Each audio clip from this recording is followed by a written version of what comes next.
Hello everyone and welcome back to another video from Gaming Basics. In this video, I'm going to show you how to log out from your Traffic Escape game account. So let's get started right away. In order to install the game, you can simply open up the Play Store or the iOS App Store and then tap on the search box and search for Traffic Escape. Once you find it, you can tap on the install button and wait until it is completed and you see the play button. Once you see it, you can simply tap on play. And you will notice that you don't need to log in or sign up to any account in order to start playing the game. Once you complete the tutorial, you can immediately start selecting levels and then continue to play the game. Now as you can see, I have already reached level 17, so I can simply tap on the play button and begin playing the level.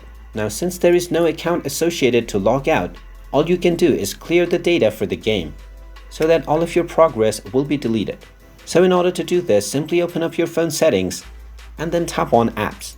From the Apps page, scroll down and search for Traffic Escape.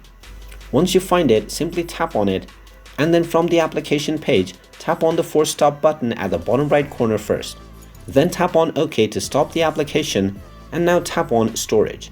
Now from the storage page, tap on Clear Data at the bottom left corner, and then from the pop-up menu, tap on the Delete button.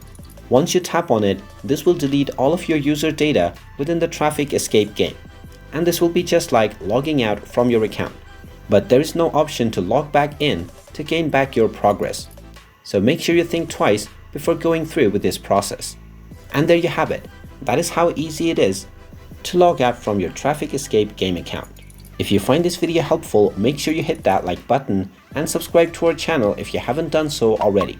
Also ring that notification bell to never miss another update from us. Thank you for watching and I will see you again in the next video.